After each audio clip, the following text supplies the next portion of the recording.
His voice had never shaken on duty, not in Afghanistan, not during riots, not even when protesters tried breaching the palace gates.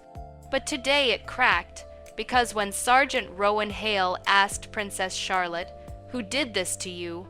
she didn't cry. She didn't run. She calmly pulled back her collar, revealing bite marks, bruises, and finger-shaped welts up her arms. And then she told him in the same voice a child might use to name their school subjects, "If I cry, it lasts longer." That was the moment the guard's voice broke, and what followed didn't just expose a predator.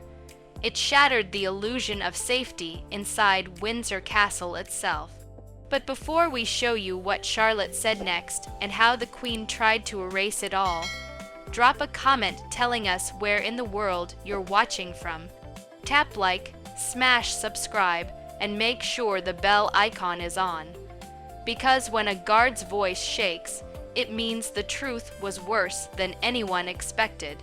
The corridor between the residential wing and the service stairwell was meant to be empty at this hour, too late for lessons, too early for evening movements. The stone absorbed sound in a way that made footsteps feel intrusive, as if even walking was a breach of etiquette. Sergeant Rowan Hale stood at his post with his back straight and his hands resting lightly against the white belt at his waist. The tall black bearskin hat of the Royal Guard fixed squarely on his head.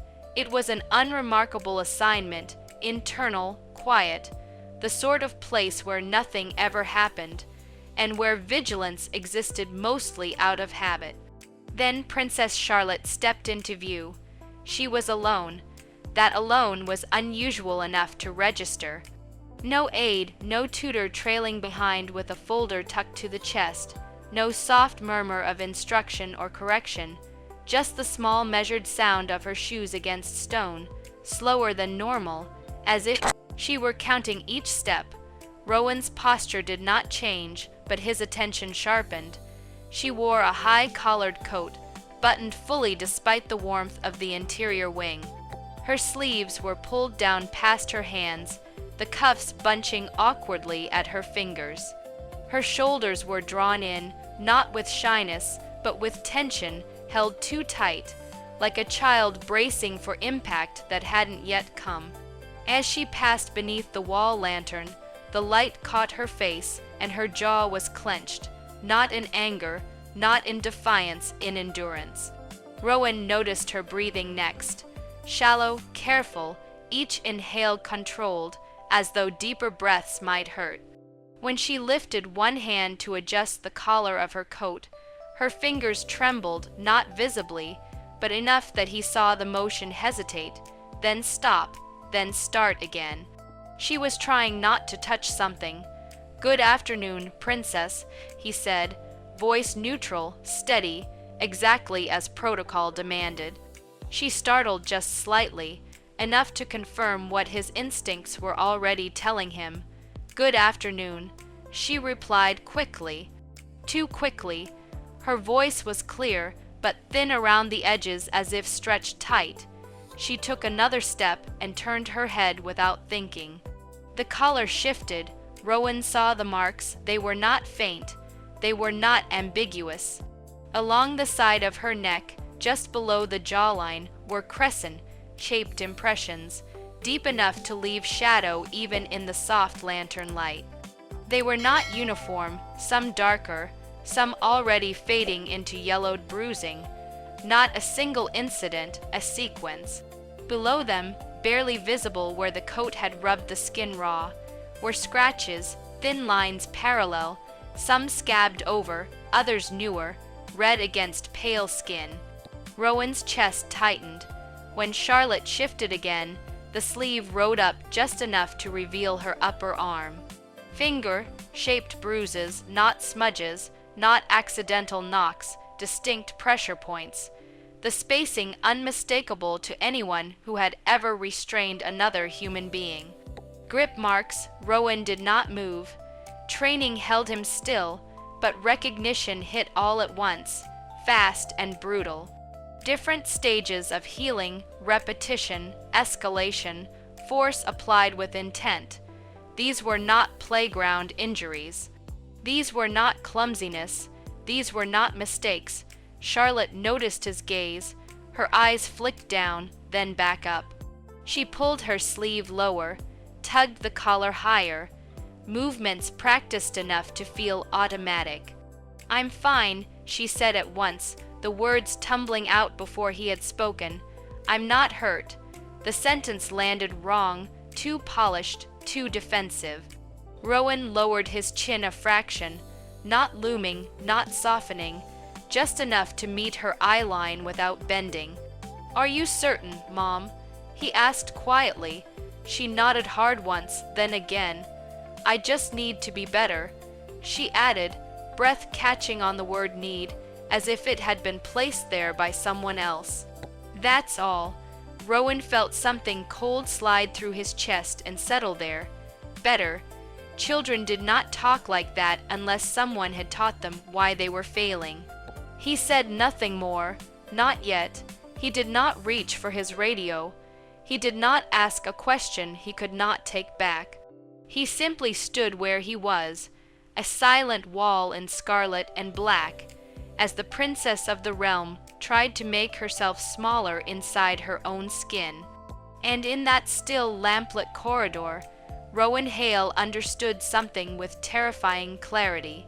Whatever had been done to her was not over, and whatever came next would depend entirely on whether she believed, even for a moment, that telling the truth would cost her more pain than silence.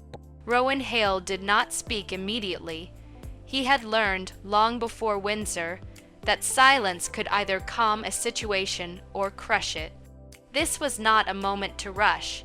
Children who were frightened by adults learned to read reactions quickly, learned when a wrong answer brought consequences. Charlotte stood very still in front of him, chin lifted just enough to suggest composure, shoulders locked in a way that belonged to someone much older than 10. She was waiting, not for comfort, for correction. "Did you fall somewhere, Mom?" Rowan asked at last, keeping his tone neutral, almost casual. "Perhaps in the garden, the steps near the west wing can be uneven." Her answer came instantly. "Yes, too fast." He nodded as if satisfied. "Did you trip?" "Yes, same speed, same flatness, no detail, no hesitation." The kind of response given when the goal was not accuracy but safety. Rowan adjusted his stance slightly, not stepping closer, not stepping away, just changing the angle of his shoulders, so he no longer looked like an obstacle, but a listener. "And the marks on your arm?" he asked. "Do you know how those happened?" Charlotte swallowed, her eyes flicked past him, towards the corridor behind his shoulder, as if checking whether someone else might hear. Her hands tightened inside her sleeves. "I'm clumsy," she said. "Everyone says that." Rowan felt his jaw tighten, though his face did not change. "Who says that?" he asked gently. She hesitated, just a fraction of a second too long.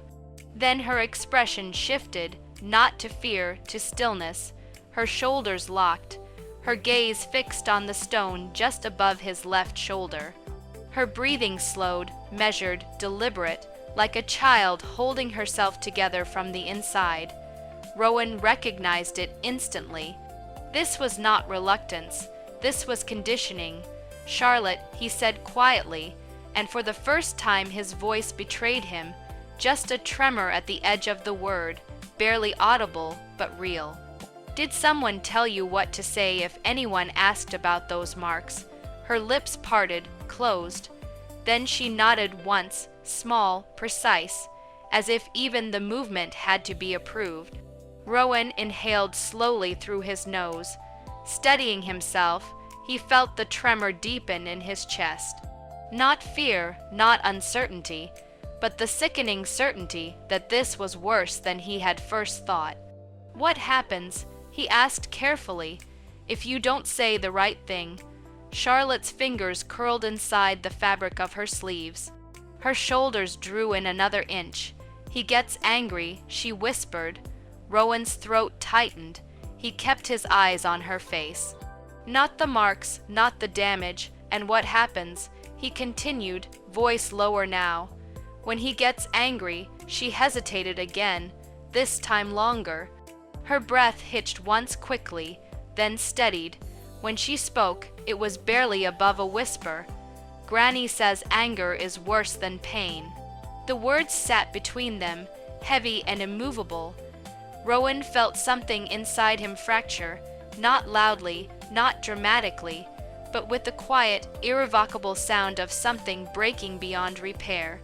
He had heard confessions in combat zones, had listened to men describe things they would never say twice. None of it prepared him for the calm certainty in a child's voice as she repeated a lesson meant to keep her silent. He forced his shoulders to relax, forced his hands to remain still at his sides. "You're not in trouble," he said, each word deliberate. "Do you understand that?" Charlotte did not answer immediately, then softly, "I might be." Rowan closed his eyes for half a breath. When he opened them again, he knew there was only one question left, the one that would change everything.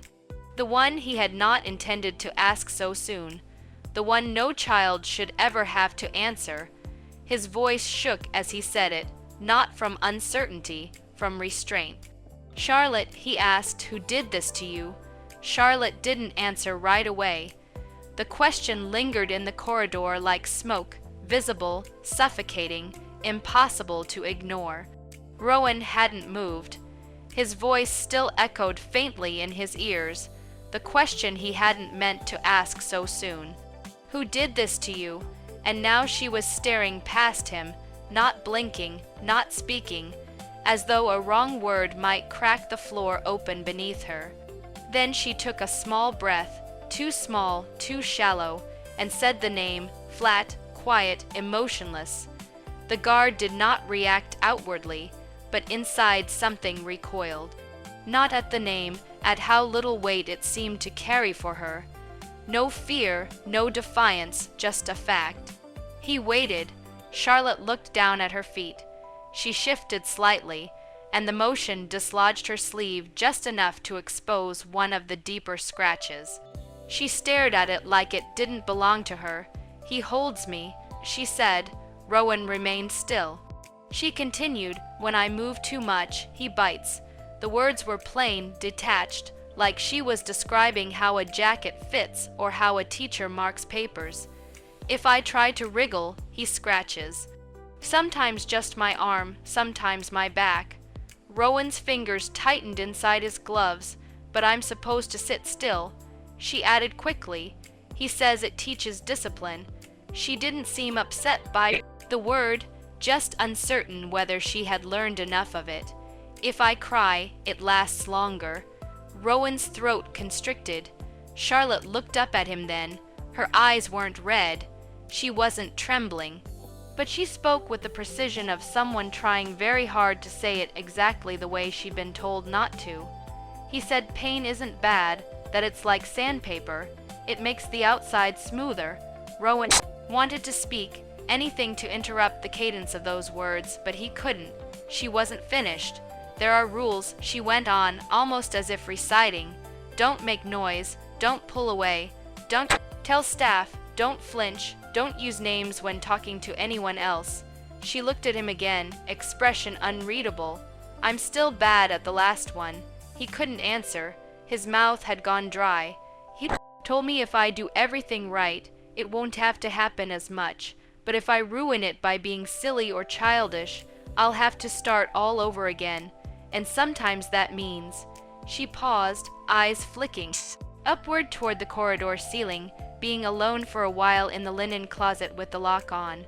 Rowan's spine stiffened, no movement, no gasp, just a mental shift, so hard it felt like his uniform no longer fit. She continued without looking at him. "He says, if I tell my mom, she'll cry and that'll make it worse. He says I make women weak." And if I tell my dad, he'll think I'm a disappointment. She wasn't crying. She didn't look broken. She looked practiced, like she had learned how to carry the weight of her own silence, because someone had trained her to believe it was safer than being heard. Rowan's hand drifted just slightly toward the clasp of his radio. Charlotte didn't notice. She adjusted her sleeve again, wincing a little as the fabric brushed against an unseen mark. Then she said the words that twisted something inside him so tight, he felt his chest physically harden around them. Granny said, "Pain makes girls obedient." Rowan blinked slowly, trying to control the rush of blood hammering against the inside of his skull. "Who told you that?" Charlotte looked up at him and answered as if it were the most natural thing in the world. "She did the first time he used the belt. She said I should thank him for helping me grow up." Rowan didn't breathe for 3 full seconds.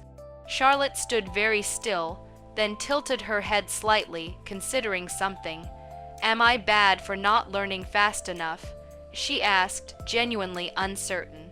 He opened his mouth. Nothing came out, because there were no words for what she had just said. Not yet, only action, and it would have to start now. Rowan Hale had trained for a dozen forms of crisis: ambushes, break-ins, unscheduled crowd movements, protests along the palace perimeter, even internal breach simulations. But nothing in his 17 years of service, not war, not protocol drills, not months of safeguarding coursework, had prepared him for the moment a 10-year-old girl asked if she was bad for not learning how to suffer fast enough. His fingers moved without conscious thought. One sharp tap on the side of his radio, then another. 2 short pulses, silent safeguarding code. No verbal confirmation required, no chatter. The signal would route to the internal safeguarding monitor, a classified subchannel built into the palace's security framework. Every guard knew it. Few ever used it. He had never expected to be the one who would. Charlotte didn't notice. She was adjusting the hem of her coat now, tugging it back down with small, careful fingers, as if the fabric might shield her from the things she'd just said. Rowan straightened, not sharply, not visibly, but with quiet intention. His body shifted 1/2 step to the side, just enough to place himself squarely between Charlotte and the corridor's main path. It was not a protective stance, it was a containment posture. No one was going to touch her, not now. Not before someone higher could respond. Not before the institution caught up with what this girl had already survived. "Charlotte," he said, voice low, steady now, stripped of every unnecessary word. "You're safe right now. Do you understand?" She looked up, unsure. "You're not in trouble," he added, "and you're not going anywhere unless you want to." Her mouth opened, then closed. She looked down again, and then she said something that shifted the temperature of the corridor by 10 full degrees. "He doesn't like being stopped." Rowan didn't answer. He couldn't, because beneath that single sentence was the unsaid warning of what she expected would happen next. He pressed the second radio clasp, a soft confirm ping. 2 sets of footsteps would already be on the way, but it wouldn't be enough. Charlotte glanced behind her, then at the corridor ahead, her gaze flicking in that same instinctual scan as earlier, not curious, not distracted, monitoring. "Do I have to stay here?" she asked. He said, "I always make things worse when I pause too long." Rowan met her eyes and said without hesitating, "You did nothing wrong." She didn't seem convinced. A faint tremor passed through her hands. She didn't try to hide it this time. Sometimes she whispered, "He comes quicker when I stop walking." Rowan's hand hovered near the rifle strap across his chest, not to draw it, just to remember it was there. The corridor felt narrower now, the overhead lanterns too bright, everything sharp, alert, vibrating just beneath the surface. Then came the sound, footsteps, heavy, fast, closing. Not the response team, someone else. Someone who shouldn't have heard the safeguarding signal at all. Rowan didn't move, but every part of him locked into place. Charlotte heard it, too. Her head turned slowly toward the archway behind them. Her lips parted slightly, not in fear, in resignation. And in that moment, Sergeant Rowan Hale understood the most dangerous part of all. This child was not afraid of being hurt. She was afraid of interrupting a system that had already decided she should be. The footsteps didn't echo. They landed, heavy, deliberate, too loud for anyone walking without purpose. Not palace staff, not security, not an aide responding to protocol. This was someone who knew exactly where he was going and expected no one to stop him. Charlotte shifted the moment she recognized the rhythm, not dramatically, not backwards, not with a cry or a plea. She simply tensed. Her arms came closer to her sides. Her eyes stopped blinking. Rowan Hale turned one calculated motion and saw him. Thomas Parker B.S. stepped through the archway with the calm precision of someone who had never been held accountable. His coat was tailored, immaculate, his collar pulled slightly too high in that particular affectation of control, masquerading as style. His eyes landed on Charlotte, then immediately snapped to the guard, standing between them. He didn't smile. He didn't shout. He stopped just a few paces away and said coolly, "You can step aside, Sergeant. I'll take it from here." Rowan didn't answer. He didn't move. Thomas tilted his head, eyes narrowing slightly. "Are we doing this now?" Charlotte didn't say a word. Her shoulders curled in again, barely perceptible. She looked down at her shoes, one foot shifted behind the other. "Come on then," Thomas said to her. His voice had softened, too soft, the performance tone. "You're late, we talked about this." Rowan's body shifted slightly, just enough to block the path fully now. "She's not going anywhere," he said. Thomas raised a brow. "Excuse me." The words came smoothly, too smoothly. Rowan didn't respond to the performance. "She's under safeguarding hold," he said, voice flat. Thomas smiled. It didn't reach his eyes. "She's 10, he said, "and I'm family. I don't think you're quite grasping the chain of command. She's also injured," Rowan said evenly, "and she's under review." That was the first time the mask cracked. Thomas's smile faltered, not with guilt, with annoyance. Charlotte remained motionless behind Rowan. Thomas took a step forward, smooth and slow, and spoke directly over Rowan's shoulder. "Charlotte," he said, "tell him we're just going to finish our exercise, the one from earlier. You remember." Rowan felt the shift in her behind him. Nothing dramatic, just the stillness, the kind of stillness that meant she didn't know which answer was safest. He took a half step forward. "You'll back up," Rowan said, his voice low and firm. Thomas's gaze sharpened, and then he laughed once, short and dry. "She does this," he said. "She acts out, it's always the same. She gets a bump, then makes up some story to get out of discipline. This isn't the first time." Rowan didn't blink. "She hasn't said anything to you yet, has she?" Thomas asked, voice lower now, aimed directly at the guard like a test. "Not clearly, just enough to get you worried. That's how she does it, she implies." Charlotte looked up at that, and Thomas noticed. He stepped forward suddenly. Charlotte flinched, not a full retreat, just one small instinctive snap of her shoulders as her hand moved to cover the side of her neck. Rowan's gloved hand rose between them, not touching Thomas, not striking, just a single flat palm in front of the man's chest. "You will stay where you are," Rowan said.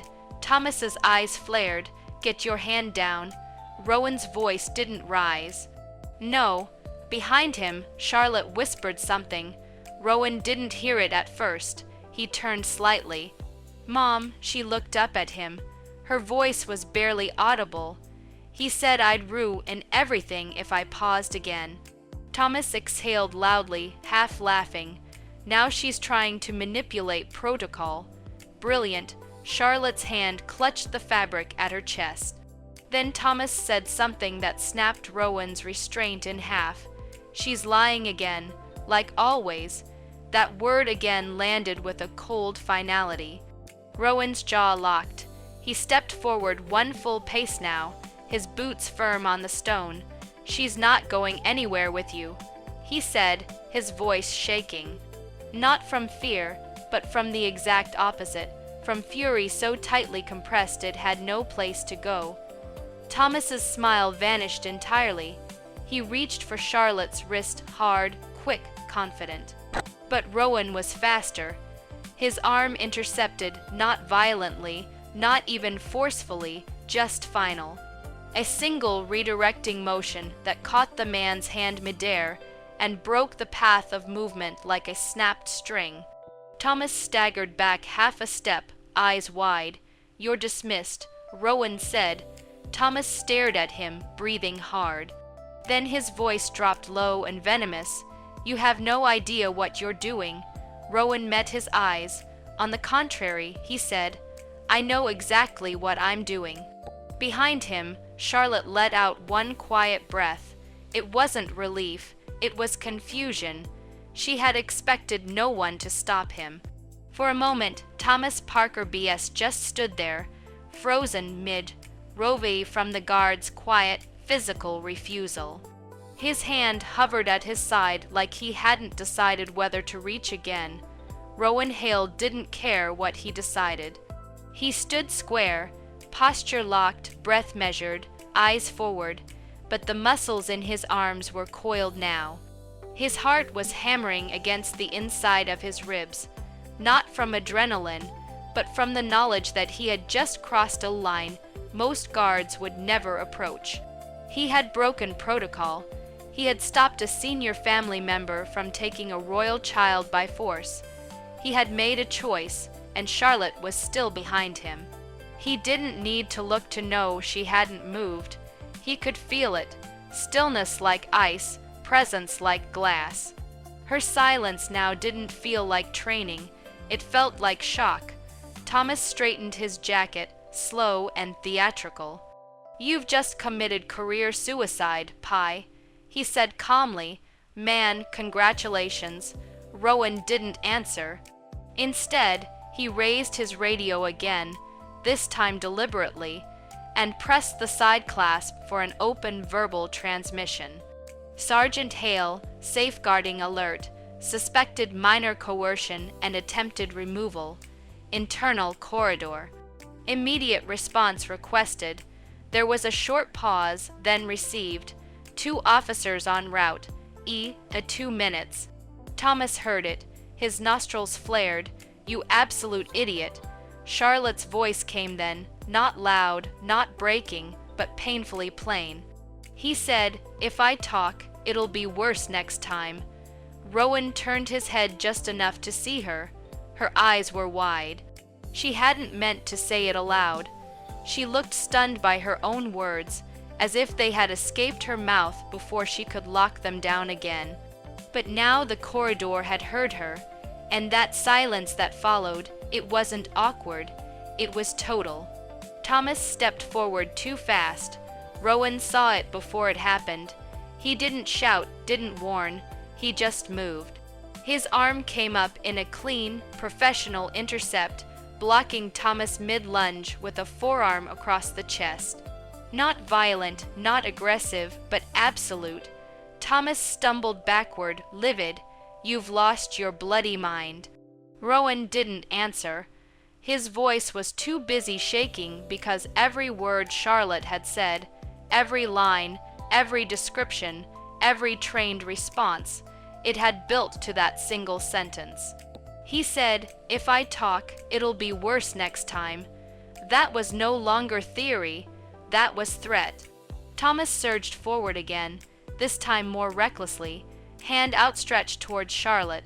like he was going to drag her back by force and fix this the way men like him always did behind closed doors, but Rowan had already shifted. He moved into the space and stepped across Thomas's body line with a practiced pivot, forcing him back with a firm palm to the chest. Thomas slammed his foot down to catch balance, furious. "Now, I will have your commission shredded." "She's under protection," Rowan said. "You're done. You don't have that authority." "I do now." Charlotte said something then very softly. So soft Rowan barely caught it. "Why are you both moving so fast?" she asked. "He only moves fast when he's mad." Rowan's chest felt like it would split open. That was her reference point. That was how she measured danger, from the tempo of the man who hurt her. The radio on Rowan's belt crackled again. "2 officers arriving. Corridor 3C. Do we have a restraint situation?" Rowan didn't answer immediately. He was watching Thomas, and Thomas was still watching Charlotte, like he hadn't finished yet. "That was enough." "Yes," Rowan said. "Restraint approved. Do not approach without clearance. Security would be running now." But Rowan wasn't waiting. Thomas made one last attempt. An arrogant step forward meant to bluff, to intimidate, to finish the scene on his terms. Rowan met him with his full body, a wall of scarlet uniform and institutional force, and his voice dropped into something dark and rattling. "Come 1 inch closer to her," he said, "and I swear on my uniform, I will pin you to this wall so hard they'll have to pry you out of the plaster." Thomas stared at him, eyes wide. For the first time, it wasn't bluster. It was disbelief because someone had stopped him. Someone had made it real. Charlotte, standing silently behind the guard's frame, didn't smile, didn't move, but her hands, for the first time since she arrived, unclenched just slightly. Then the thunder of security boots echoed up the corridor, and this time no one stopped them. Queen Camilla's arrival was not hurried. That more than anything unsettled Rowan Hale. Her heels clicked against the stone with deliberate irritation, not concern. The sound announced itself. "Move aside. I'm inconvenienced." She swept into the corridor as though it were a drawing room she'd been summoned to tidy, not a safeguarding scene already spiraling out of her control. Her eyes moved quickly. Rowan first, then Thomas, flushed. Seething, then Charlotte. And when Camilla saw where Charlotte was standing, half hidden behind the guard's red uniform, shoulders tight, chin lifted in that same strained imitation of composure, something cold passed across her face. "What is this?" Camilla demanded, not worried, annoyed. Rowan didn't answer her immediately. Before he could, Camilla spoke again, already redirecting. "Charlotte, darling," she said, voice suddenly softened, coated in that familiar public warmth. "Why are you standing there like that?" "You're making a scene." Charlotte didn't move, her fingers curled into the fabric at her sides. Camilla's smile thinned. "Come here," she ordered lightly. "Stop hiding behind the guard." Rowan shifted his weight, not blocking, not advancing, just present. "She'll remain where she is," he said. Camilla turned on him sharply. "Excuse me. There is an active safeguarding concern," Rowan said, his voice still shaking faintly, though his posture no longer did. "She is not to be moved." Camilla's eyes narrowed. "Safeguarding," she scoffed. "This is absurd. She's a dramatic child, always has been." Charlotte flinched at the word dramatic. Camilla noticed and pressed harder. "She scratches herself when she's upset." Camilla continued, waving a dismissive hand. "She always has. You'd know that if you spent more time raising children and less time playing sentry." Rowan felt heat crawl up his spine. "She bites herself, too," Camilla added casually. "For attention, doctors said it was a phase. That was..."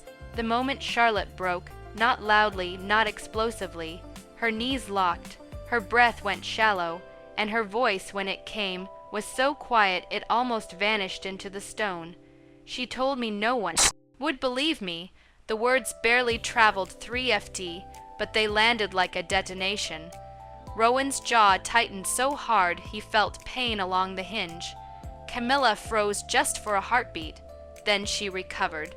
"Don't be ridiculous," she snapped. "I never said that." Charlotte didn't look at her. She stared at the floor. "You said," she whispered, "that little girls lie when they want to feel important." Thomas took a sharp step forward. "Enough." Rowan's arm came up instantly. "Stay back." Camilla's composure fractured. Her voice rose now, no longer silky, no longer patient. "This is what she does," Camilla snapped.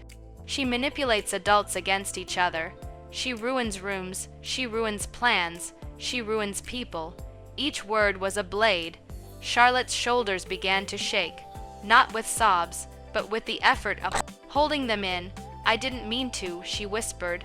"I tried to be quiet." Rowan felt something inside him snap dangerously close to the surface. Camilla rounded on him. "You will remove yourself from this situation immediately. I want her taken upstairs now." "No," Rowan said. The word came out before he could soften it. Camilla stared at him as though he had slapped her. "You do not speak to me that way." "You will not touch her," Rowan said, voice low and breaking again, not from fear, but from the effort of restraint. "You will not remove her, and you will not continue speaking to her like this." Camilla's lips peeled back. "She is lying." Charlotte finally looked up. Her eyes were wet now, not crying, just overwhelmed. She said, "Charlotte murmured that if I talked, I'd be sent away where no one knows me." The corridor went dead silent. Camilla's face drained of color. Rowan didn't give her time to recover. "Safeguarding escalation," he said into his radio. "Psychological coercion confirmed." Camilla lunged for Charlotte then, not to strike, not even to grab, but to reclaim control. Rowan stepped fully into her path. "Do not," he said. Camilla recoiled, furious, humiliated. "You are finished." She hissed, "All of you," but the sound of approaching boots, many now fast and coordinated, answered for Rowan. This time when Charlotte trembled, she didn't pull inward. She leaned just slightly in the space behind the guard, and for the first time since she had entered the corridor, she wasn't alone. Catherine arrived without ceremony. No entourage, no announcement, just the sound of hurried footsteps that stopped abruptly when she turned into the corridor and took in the scene at once. The guard standing firm, Camilla rigid with fury, Thomas held at distance by security, and her daughter positioned behind scarlet cloth like a child who had learned exactly where to stand to stay intact. Catherine's eyes went to Charlotte first, not her face, her posture, the way she held her arms tight, the way her chin lifted a fraction too high, the way she kept her weight balanced, ready to move if told to. Catherine didn't speak. She crossed the remaining distance in 3 quiet steps and stopped in front of her daughter, careful not to crowd her, careful not to touch yet. "Charlotte," she said softly, not a question, an anchor. Charlotte's breath hitched, just once. Catherine knelt some. They were eye level. She took in the collar, pulled too high, the sleeves hiding hands, the faint discoloration she could see at the edge of fabric, despite all the effort to conceal it. She did not reach out, not yet. She knew better than to assume touch was welcome. "May I?" she asked gently. Charlotte nodded. Catherine lifted the edge of the collar just enough to see. She didn't gasp. She didn't recoil. She didn't make a sound at all. Her eyes changed. Something in them hardened like glass, cooling after heat. She lowered her hand and looked back at her daughter, keeping her voice low and even. "Did anyone hurt you?" Charlotte's mouth trembled, not into tears, into truth. She nodded once, that was all. Catherine closed her eyes for a heartbeat. When she opened them, she rose smoothly to her feet and turned slowly toward Rowan Hale. "Thank you," she said, 2 words perfectly enunciated. Public, unambiguous. Rowan felt his chest tighten. He nodded once, unable to trust his voice. Catherine turned next to Camilla. The air shifted. "This ends now," Catherine said, each word measured. "You will not speak to my daughter again." Camilla scoffed. You're being hysterical. Catherine didn't raise her voice. She didn't need to. You normalized harm, she said. You taught her silence. You sanctioned pain. Camilla's mouth opened, but no sound came out. Catherine turned to Thomas. Then she did not look at him for long. Security closed in around him as if on cue. 2 officers stepping into place, not aggressive, not rushed, simply immovable. Charlotte shifted closer to her mother, not hiding now, choosing. Catherine placed herself slightly in front of her daughter, just enough to be unmistakable.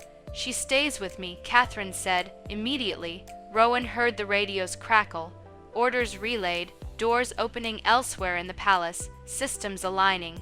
Charlotte looked up at her mother, confusion and relief tangled together. Am I in trouble? She asked quietly.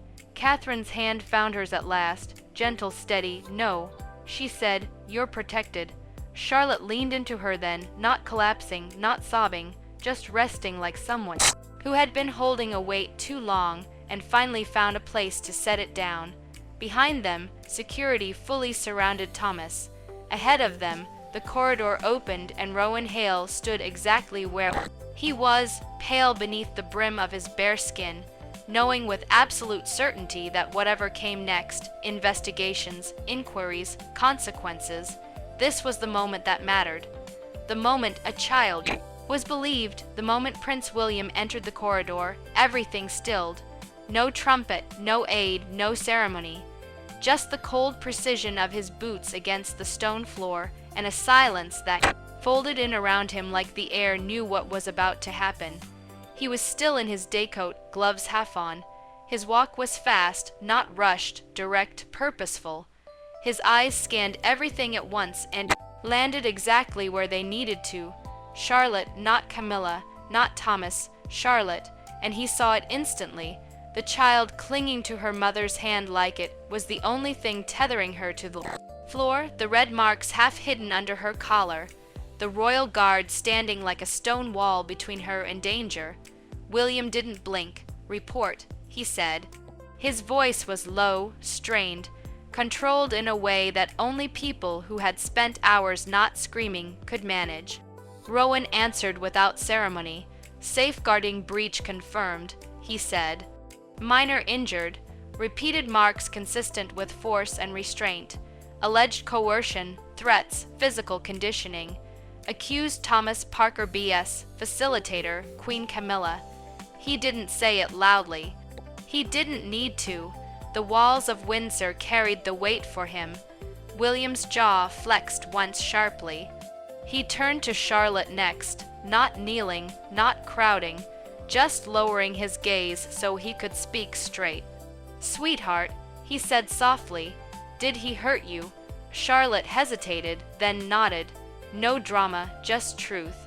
William exhaled once, and when he looked back at Thomas, something in his entire posture changed. Thomas Parker Bowles, he said, you are to be detained immediately under emergency safeguarding statute. Thomas stepped back. This is insane. You will not speak, William said flatly. Security closed in. You're making a mistake. Thomas's voice cracked. She doesn't know what she's saying. She's a child. William's voice didn't change. She is a child.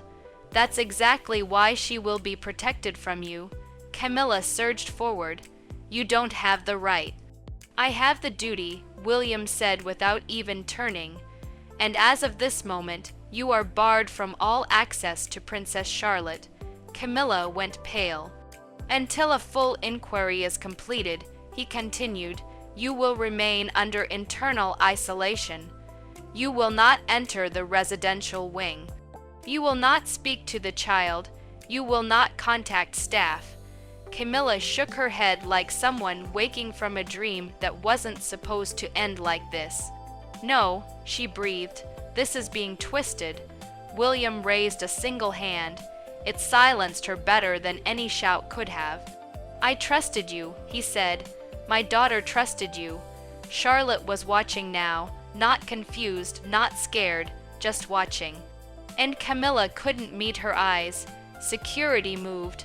2 officers took Thomas by each arm, not roughly, not loudly, just with finality.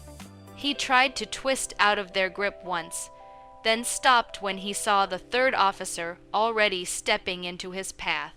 Camilla's voice broke for the first time. "You can't do this. He's family." William turned to face her.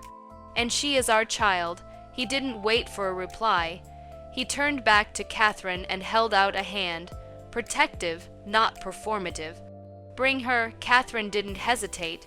Charlotte followed, still holding her mother's hand. She didn't look back.